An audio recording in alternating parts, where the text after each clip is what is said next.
فاعوذ باللہ من الشیطان الرجیم بسم اللہ الرحمن الرحیم اليوم اکملت لکم دینکم واتممت علیکم نعمتی ورضیت لکم الاسلام دینا صدق اللہ مولانا العظیم۔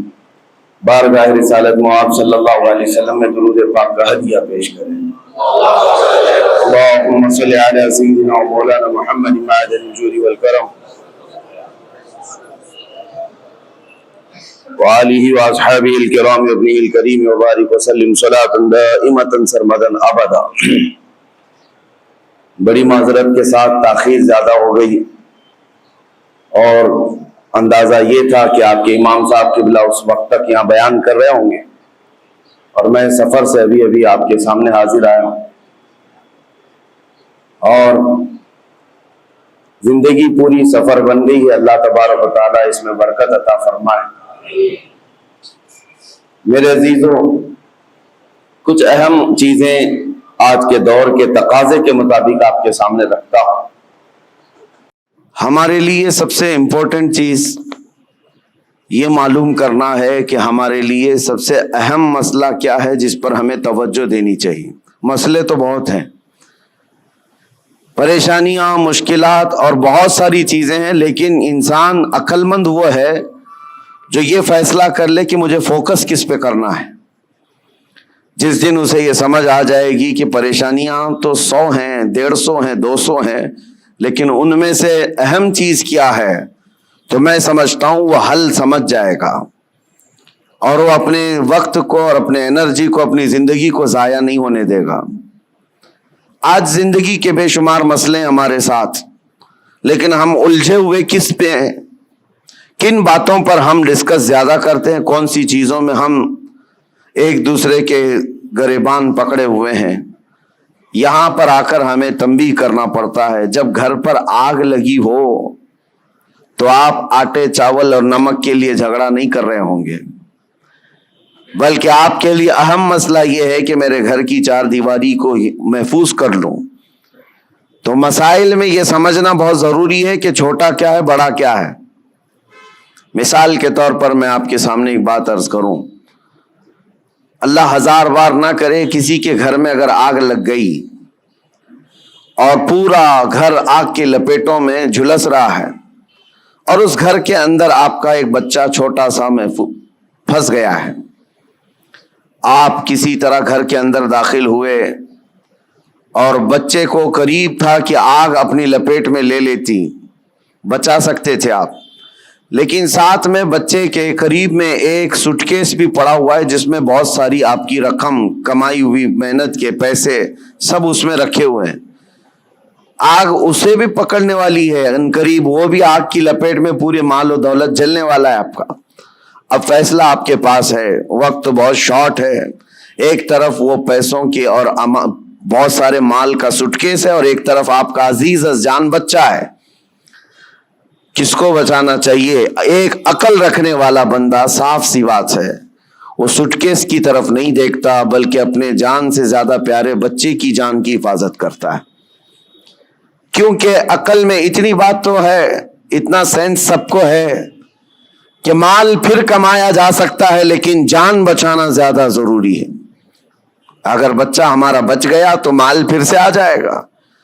تو میں یہ سمجھتا ہوں کہ یہاں آپ کا سینس کام کر گیا، آپ کو اللہ نے اتنی تمیز عطا کی ہے کہ آپ بڑا مسئلہ کون سا ہے، چھوٹا مسئلہ کون سا ہے، اس وقت آپ پہچان گئے، اور آپ اپنے بچے کو جلنے کے لیے چھوڑ دیتے اور پیسے گننے پر بیٹھ گئے ہوتے، سوٹ کیس اٹھانے پر بیٹھ گئے ہوتے، تو گویا کہ آپ دنیا کے سب سے بدترین بے وقوفوں میں اور بلکہ سیلفش لوگوں میں، بلکہ اس سے زیادہ یہ کہ اپنے گھر والوں پر بھی گھر والوں کے لیے بھی نہیں جینے والا بندہ بن کر کے سامنے آتے۔ دنیا دار، ہوس پرست، لالچی سب چیزیں آ جاتی ہیں اگر چھوٹے مسئلوں پر آپ اپنی انرجی ضائع کرتے۔ ایک ایگزامپل میں نے آپ کے سامنے رکھی۔ اس طرح میرے عزیزوں، آج امت کے بے شمار مسائل ہیں، امت کن کن مسئلوں سے گھری ہوئی ہے، ہمیں ان چیزوں پر ڈسکس کی بجائے آج باضابطہ طور پر مائنڈ ڈائیورٹ کر کے چھوٹے مسئلوں پر لگایا جاتا ہے۔ خاص طور پر اور ہم نے تو ان تمام چیزوں میں بہت سارے علماء کو بھی دیکھا، ان کو جن مسائل کے لیے آج کمر بستہ ہونا چاہیے، پوری قوم اور امت کے لیے ایک مرشد کی حیثیت سے سامنے آنا چاہیے، ان مسائل کو چھوڑ کر وہ بہت چھوٹے سے مسائل میں ڈیبیٹ کر رہے ہیں، چھوٹے سے مسائل میں ایک دوسرے کے اختلافات کو پورے مجمع میں لا کر ظاہر کر رہے ہیں۔ تو یہ بات یہ ہے جو سینس کے خلاف ہے۔ آج امت کے لیے مسائل کتنے بڑے بڑے ہیں۔ میں مانتا ہوں نشہ عام ہے ہمارے ہاں، اور ہمارے ہاں علم کی کمی بہت زیادہ ہو گئی، اخلاق کی کمی بہت زیادہ ہو گئی ہے، ہمارے ہاں سود آ گیا ہے، جوا آ گیا ہے، شراب آ گئی ہے، سب آ گیا ہے ہمارے محلوں میں۔ یہ بھی مسائل ہیں جس سے ہم جوجھ رہے ہیں، لیکن ان تمام مسائل میں جو سب سے بڑی آگ لگی ہے وہ ہے عزت مصطفیٰ کی حفاظت، رسول کریم صلی اللہ تعالی علیہ وسلم کی عزت کی حفاظت۔ یہ سب آسانی سے ایک ساتھ نہیں ہوا، سٹیپ بائی سٹیپ ہوتا رہا۔ آج جو درندے کھل کر کے اسلام کے خلاف، قرآن کے خلاف، رسول پاک کی ذات کے خلاف بھونک رہے ہیں، یہ تمہارا لاسٹ سٹیج تھا۔ یہاں آزمائش تمہاری ہے کہ آپ مسائل میں کن مسائل کی طرف آپ زیادہ توجہ دیں گے۔ تمہارے لیے سب سے بڑا مسئلہ تمہارا دین ہے، تمہارے نبی پاک کی عزت ہے، جان ہے وہ جہان کی، جان ہے تو جہان ہے، پوری کائنات کے لیے وہ جان ہے۔ اگر ان کا نام سلامت ہے تو ہم سب کی زندگی سلامت ہے، کیونکہ اللہ تعالیٰ کا وعدہ ہے ہمارے ساتھ کہ دنیا میں تمہیں کس لیے بھیجا گیا ہے، وہ رسول پاک کی امانت بنا کر، امت بنا کر بھیجا گیا ہے۔ اگر ان کے لیے آپ سیریس نہیں ہو سکے اور چھوٹے چھوٹے مسئلوں میں سیریس بن گئے تو گویا کہ آپ وہی کام کر رہے ہیں جو میں نے اگزامپل میں دیا، مثال میں دیا۔ گھر پر آگ لگی، آپ اپنے بچے کو بچانے کی بجائے اپنے مال کی طرف دیکھ رہے ہیں۔ آج میرے عزیزو، کیا اختلافات اس قدر نہیں عام ہو گئے ہمارے ہاں تو وہ بھی معاملات ہیں کہ ماں اور بیٹے کے اختلافات اتنے زیادہ کہ دونوں کورٹ میں جا چکے ہیں، صرف چھوٹی سی بات کو لے کر۔ بیٹا کٹہرے میں اس طرف کھڑا ہے، ماں اس طرف کھڑی ہے، دونوں کے وکیل الگ الگ ہیں، اور لڑائیاں بڑے زور و شور سے، بھائی بھائی کے ہیں، بہن بھائی کے ہیں، پراپرٹی کو لے کر، اور مدتوں کورٹ میں 25 سال 30 سال گزر گئے ایک ٹکڑا زمین کے لیے، اور وہ بھی ایسا کہ کورٹ نے پوری زندگی بھر تمہیں گھمایا پھرایا، تمہاری چپل گھس گئی، جس کے لیے تم نے بڑی بڑی نفرتوں کی دیواریں کھڑا کر رکھی تھی، تمہارے لیے اس کی ایک بالشت جگہ بھی زندگی میں مل نہ سکی، یوں ہی دنیا سے چلے گئے اور مر گئے۔ تو جو لا یعنی چیزیں ہیں اس کے لیے اتنی انرجی ضائع کرنا، یہ بیوقوفی ہے۔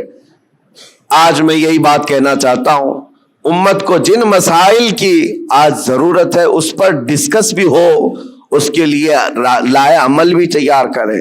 لوگ آ کر کے آج یہ مسائل ضرور رکھیں۔ دیکھیں، آج محرم کا یہ مہینہ چل رہا ہے، اس کو آپ میری تنقید نہ سمجھیں اور نہ ہی میں کوئی گستاخ ہوں۔ میں مولا امام حسین رضی اللہ تعالیٰ عنہ کا پیدائشی شہدا ہوں۔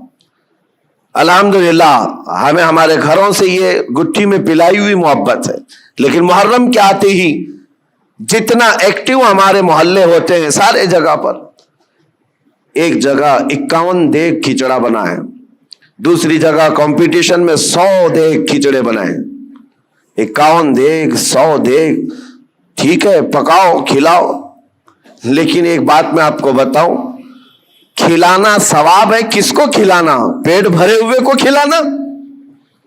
یہاں تو حال یہ ہے جو خود گھر میں کھا کھا کر موٹے ہو چکے وہی کھچڑا کھانے بھی آ گئے۔ کوئی ایسا بندہ تو ہمیں نظر نہیں آیا جس کے گھر میں ایک روٹی بھی نہیں ملتی اور وہ آ کر کے کھا گیا ہو تو اس کے لیے ثواب ہی ثواب ہے۔ غربا اور مساکین کو کھلانا بہت بڑا ثواب ہے۔ سرکار غوث پاک نے تو فرمایا، میں نے ساری نیکیاں الٹ پلٹ کر دیکھ لیا، صرف 2 نیکیاں ایسی نظر آئی جو رحمان کو سب سے زیادہ محبوب ہیں، انہوں نے اپنے ملفوظات میں لکھ دیا ہے، فرماتے میں نے ساری نیکیاں چھان کر دیکھ لی، 2 نیکیاں جو سب سے زیادہ اللہ کو پسند ہے، ایک بھوکوں کو کھلانا، دوسرا ننگوں کو کپڑا پہنانا۔ لیکن یہ شرط بتائی کہ بھوکوں کو کھلانے کا مطلب یہ ہے کہ جو غربت اور افلاس کی وجہ سے کھا نہیں پاتا. میرے اس کہنے کا مطلب یہ نہیں ہے کہ امیر لوگ کھچڑا نہیں کھا سکتے, تبرک نہیں کھا سکتے ہیں. ہم بھی کھاتے ہیں, آپ بھی کھائیں, سارے لوگ کھائیں. لیکن میرے عزیزو, ہمارا کل اثاثہ لا کر کے کیا انہی ساری چیزوں پر ہی خرچ کرنا ہے؟ امت کے لیے ایسے مسائل ہیں, پورے محلے میں گھوم پھر کر کے ہم دیکھ لیں, ہمارے لیے, ہمارے بچوں کے لیے کوئی ایسا کوچنگ سینٹر نہیں ملتا جہاں پر غریب بچوں کو پڑھا کر کے IAS یا IPS تک کی تعلیمات دی جا سکے. اس کے لیے کوئی سوچتا بھی نہیں. اور نہ ہی کوئی ایسا ادارہ ملتا ہے محلوں میں کہ بچہ ہمارا اسکول جاتا ہے, کالج جاتا ہے تو ساتھ میں چل کر کے حافظ قرآن بھی بن جائے. ڈھونڈ کر کے نکالو, نہیں ملتے. ہماری لاکھوں کی ایک مشت رقم جو ہے صرف ہمارے ایک وقت کے کھانے میں چلی جاتی ہے. ایک وقت کے کھانے میں آپ کو یہ بات اس لیے عرض کر رہا ہوں, جب مسائل بہت زیادہ ہیں تو جو امپورٹنٹ مسئلہ ہے اس پر اپنی انرجی خرچ کرنا چاہیے, اس پر ڈسکس بھی ہو اور اس کے لیے عمل بھی ہو. اور ایک بات میں آپ کو بتاؤں, اسرائیل کی ایک پرائم منسٹر لیڈی رہ چکی ہے, اس کا ایک انٹرویو ایک پترکار نے, ایک صحافی نے لیا تھا, جس کو بعد میں چل کر کے کئی سالوں کے بعد لیک کیا گیا. اس نے انٹرویو میں جو پوچھا تھا اس لیڈی سے جو پرائم منسٹر تھی اسرائیل کی, کہا کہ آپ کی بہت بڑی مخالفت ہو رہی ہے کہ آپ ایک ایسی پالیسی پر عمل کر رہے ہیں جس سے پورا ملک جو ہے آپ کے ساتھ نہیں کھڑا ہے. پارلیمنٹ کے جتنے ممبر ہیں وہ آپ کے لیے اتفاق نہیں رکھتے. کیا بات ہے؟ کہا یہ وہ دور تھا جب اسرائیل میں کرائسس تھے, مال کی کمی تھی, لوگوں کے ہاں بزنس نہیں تھا, تجارت نہیں تھی اور جاب نہیں تھے. اس وقت جو پرائم منسٹر ہے وہ اسلحات کی ڈیل کر رہی تھی, ڈیفنس کے سامان, اسلحے خرید رہی تھی اور اس پر سگنیچر ہو رہے تھے, ایگریمنٹ بن رہے تھے. تو پارلیمنٹ کے بہت سارے لوگ اس کی مخالفت کر رہے تھے. آج ضرورت کس بات کی ہے اور تم کیا کر رہی ہو؟ کھانا پانی ان کو نہیں مل رہا ہے, ان کو کھانے پانی کا انتظام کرواتے, نہ کہ تم جو ہے ڈیفنس کے ہتھیار خریدتی. اس خاتون نے کہا سب کی مخالفت جھیل لیا لیکن مجھے جو کرنا تھا میں کر گئی. اس پر اس اینکر نے پوچھا کہ آپ ایسا کام کیوں ضد پر کر رہی ہیں؟ سنو میرے عزیزو, وہ یہودن ہے, یہودی, اسرائیل کی رہنے والی, اور پرائم منسٹر وہ کہتی ہے میں یہ کام جو کر رہی ہوں اس کام میں انسپائر ہوں, بہت زیادہ متاثر ہوں تو پروفیٹ محمد صلی اللہ علیہ وسلم سے, مسلمانوں کے رسول محمد صلی اللہ علیہ وسلم سے. کہا وہ کیسے؟ کہا کہ انہوں نے زندگی میں جو اسلامک سلطنت اسٹیبلش کر دی مدینہ طیبہ میں, حالات ان کے بھی اس وقت ایسے تھے کہ ایک کھجور پر ان کے صحابہ پورا دن گزار لیتے تھے, گٹلی چوس کر کے رہ جاتے تھے. ایک پیالہ دودھ کا مل جاتا تو 10 لوگ پی لیتے تھے. اور وہ کہتی ہے میں نے ان کی تاریخ پڑھی, ہسٹری پڑھی ہے, جس دن پروفیٹ محمد صلی اللہ علیہ وسلم کا انتقال ہوا اس دن ان کی بیوی کے گھر حضرت عائشہ صدیقہ کے گھر میں چراغ جلانے کے لیے تیل بھی نہیں تھا.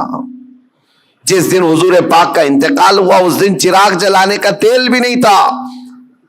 وہ ایسی سادی زندگی تو گزار گئے, لیکن وہ خاتون کہتی ہے چراغ جلانے کے لیے تیل تو نہیں تھا, لیکن سب سے قیمتی اور سب سے عظیم اس زمانے کے 9 تلواریں ان کی دیوار پر لٹکی ہوئی تھی. گویا کہ اس محمد صلی اللہ علیہ وسلم نے یہ میسج دیا تھا کہ کھانا ایک وقت کا کھا کر نگل لوگے, دوسرے وقت پھر بھوک لگے گی, دوسرے وقت کا کھا لوگے, تیسری بھوک پھر لگے گی. لیکن تمہارے لیے امت کے ڈیفنس کے لیے جو چیز چاہیے تھی وہ محمد صلی اللہ علیہ وسلم نے وقت کی ضرورت کو محسوس کر کے پہلے سے میسج دیا تھا. وہ اسرائیلی یہودن کہتی آج میرا یہ عمل ہو سکتا ہے 40 سال بعد آنے والی میری قوم دیکھ کر فخر کرے گی کہ ہمارے لیے کتنی محفوظ پناہ گاہ یہ بنا کر کے چلے گئے. میرے عزیزو, میں تعریف کے لیے نہیں کہہ رہا, بات یہ کہہ رہا ہوں یہ ہوتی ہے قوموں کی تعمیر. آج ہم تو کھچڑوں میں رہے. کھچڑا ناجائز نہیں ہے, کھانا چاہیے, اچھا ہے, گھر میں بناؤ, جب من کرے کھاؤ, لیکن اس کے لیے اپنے لاکھوں روپے کی لاگت محلوں میں اس طرح سے تقسیم کر کے ختم کر دینا. ہاں, اس کو حق بنتا ہے وہ حلوہ بھی کھائے, کھچڑا بھی کھائے, لیکن ساتھ میں امت مصطفیٰ کے مستقبل کے لیے عمارت بھی کھڑی کرے. اس کو یہ حق بنتا ہے. میرے عزیزو, مجھے ایک بات یاد آتی ہے. ہمارے ایک استاد, ان کی یہ سوچ تھی, وہ مثال کے طور پر میں عرض کر رہا ہوں. ہمارے ایک ساتھی نے ہماری شکایت کی کہ حضرت جو کپڑے پہننا ہے سارے طلبہ کو, اس کے علاوہ ایکسٹرا یہ کپڑے پہن لیتا ہے میرے بارے میں. کہا یہ صدری پہن لیا یا جاکٹ پہن لیا. کہا جو اسٹوڈنٹس طلبہ پہن رہے ہیں اس کے علاوہ ایکسٹرا یہ. تو انہوں نے کہا کہ بالکل, میں سب کو برابر دیکھنا چاہتا ہوں, کس کو کیا پہننا چاہیے.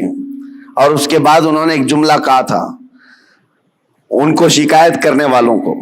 کہا اس کی طرح 4 صفحے سبق تو بھی سنا دے اور تو بھی ایسی کپڑے پہن لے.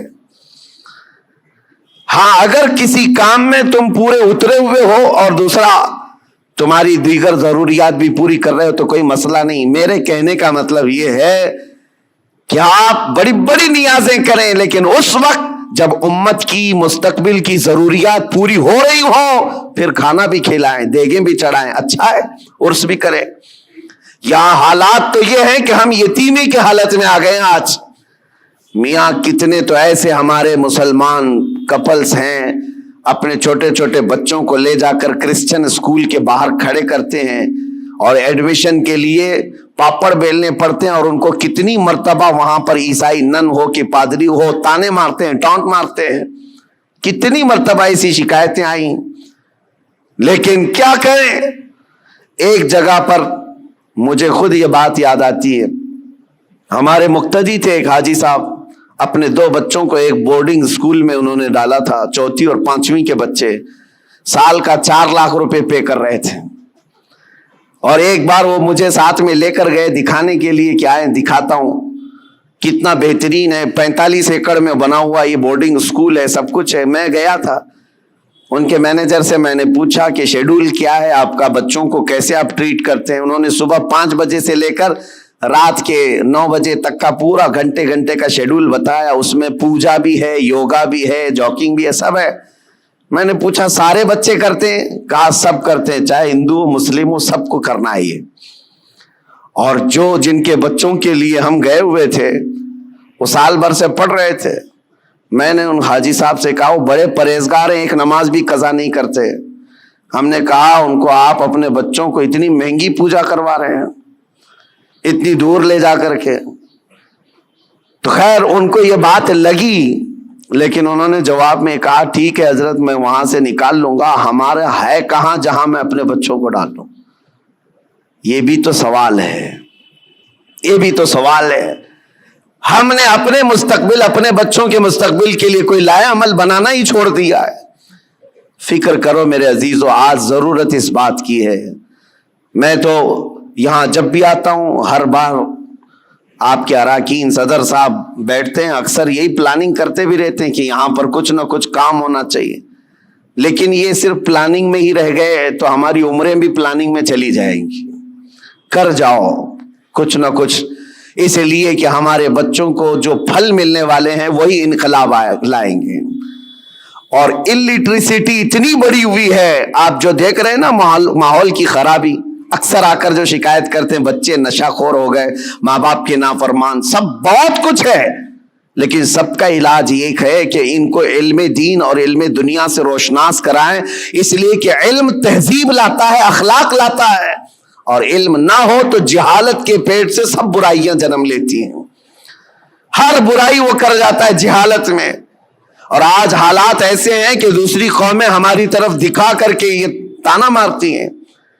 ابھی کل رات میں جس علاقے میں تھا لکھنؤ کے قریب, اور صبح لکھنؤ سے میں ابھی آ رہا ہوں, گئے پورا علاقہ مسلمانوں سے بھرا ہوا ہے.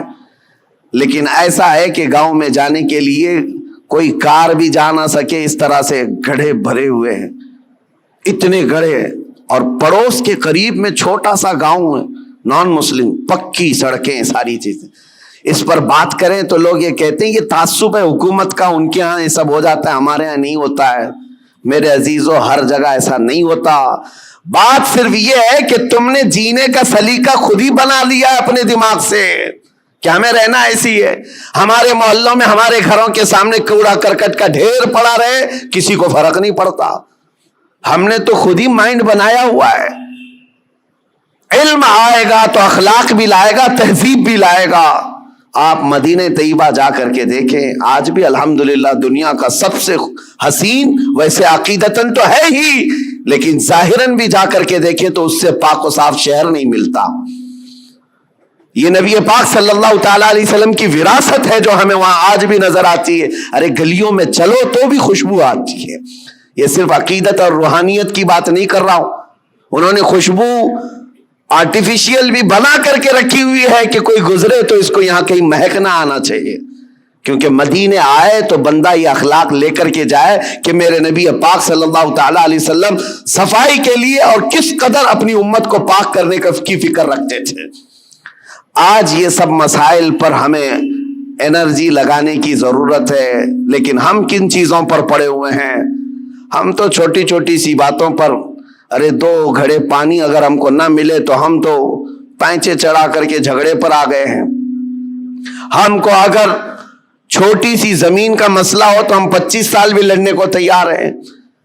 یہ مسائل نہیں ہیں. اور اسی طرح سے جو سوشل میڈیا پر آج مناظرے کا اڈا بنا ہوا ہے، ایک جماعت اس جماعت پر، اس جماعت کو اس جماعت پر. اور ابھی ایک مولانا صاحب نے مجھ سے شکایت کیا، کہا کہ کچھ لوگوں نے ہمارے خلاف ایسا بیان کر دیا کہ اس مسجد میں نہ جائیں، یہ امام صاحب کے پیچھے نماز نہیں ہوگی. ہم نے پوچھا کہ کیا ان کو تکلیف کس بات کی ہے؟ کہا وہ ایسا ہے کہ سلسلے کی لڑائی ہیں، وہ دوسرے پیر صاحب کے مرید ہیں، ہم دوسرے پیر صاحب کے مرید ہیں. لیکن اس سلسلے کی لڑائی سے ہم نے پوچھا کیا وہ سنی ہے؟ کہا وہ بھی سنی. آپ سنی ہیں؟ آپ بھی سنی ہیں، اور دونوں اعلیٰ حضرت کے شہدائی ہیں. کہا پھر جھگڑا کس بات کا؟ کہا نہیں، وہاں سب میرے خلاف ان لوگوں نے یہ بات کر دی ہے کہ ان کے پیچھے نماز نہیں ہوگی اس لیے کہ یہ اشرفی ہیں، یہ فلاں ہیں. میں نے کہا یہ تو غنیمت ہے ان لوگوں کو، سوچے عیسائی تو نہیں ہے. اتنا تعصب بھرتا ہے تو جہالت سے بھرتا ہے. اور کن مسائل پر آج تم لگے ہوئے ہو؟ یہاں تو پوری آگ لگانے کے لیے درندے کود رہے ہیں اور تم اپنے آپس میں گریبان پکڑے ہوئے ہو. کیا آپ کو پتا نہیں ہے ہماری پوری جینوسائیڈ کرنے کے پلان بنے ہوئے ہیں، نسل کشی، نسل ختم کرنے کے معاملات چل رہے ہیں. ہماری پوری ناگرکتا، ہماری سٹیزن شپ ختم کرنے کی بات، آئندہ چل کر کے ان کو ووٹنگ پاور تک نہ رہے، یہ پلان ہے سب چیزیں. وہ سب چیزوں کو چھوڑ کر کے ہم تو کن مسائل میں الجھے ہوئے ہیں. اسی لیے کسی نے کہا، اگرچہ محاورہ ہو، تاریخ سے اس کا تعلق ہے یا نہیں، لیکن یہ بات مجھے لگتی ہے کہ بغداد میں جب ہلاکو حملہ کرنے آیا تھا اور پورے بغداد کی اینٹ سے اینٹ بجا دیا تھا، تباہ کر دیا تھا اس نے، پورے بغداد میں 2 لاکھ سے زیادہ لاشیں بچھائی گئی تھی بغداد شہر میں. لیکن یہ ایک محاورتاً یہ بات کہی جاتی ہے، جس وقت ہلاکو بغداد پر حملہ کرنے آیا ہوا تھا اس وقت 2 جگہ جماعتیں مناظرہ کر رہی تھی مسواک کے بارے میں، 4 انچ کی ہونی چاہیے کہ 3 انچ کی ہونی چاہیے. یہ تاریخ سے اس کا تعلق ہو یا نہ ہو، لطیفے کے طور پر ہی کیوں نہ ہو، لیکن بات میں یہ کہتا ہوں اسی کی مثل آج چیزیں کی جا رہی ہیں. جو اہم مسائل ہیں ان کو چھوڑ کر کے جو چھوٹے مسائل ہیں ان پر ہماری پوری انرجی ختم کی جا رہی ہے. آج کئی مدعے ہیں اس طرح کے بات کرنے کے، لیکن میں صرف اتنا کہنا چاہتا ہوں کہ آج اللہ تبارک و تعالیٰ نے آپ کو عقل سلیم عطا کیا ہے تو فیوچر پلاننگ کریں اپنے بچوں کے لیے اور کچھ نہ کچھ ایسی چیزیں کر جائیں. ایک بات اور بتاؤں، بہار میں اتنے جلسے ہوتے میں 365 دن بھی تاریخ دے دوں تو بھی کم ہے ان کے لیے. ہم ابھی 2022 کی بات کر رہا ہوں، بہت بڑے جلسے میں گئے، لاکھوں کا خرچہ کرتے ہیں، پوری رات بھر جلسہ ہوتا ہے.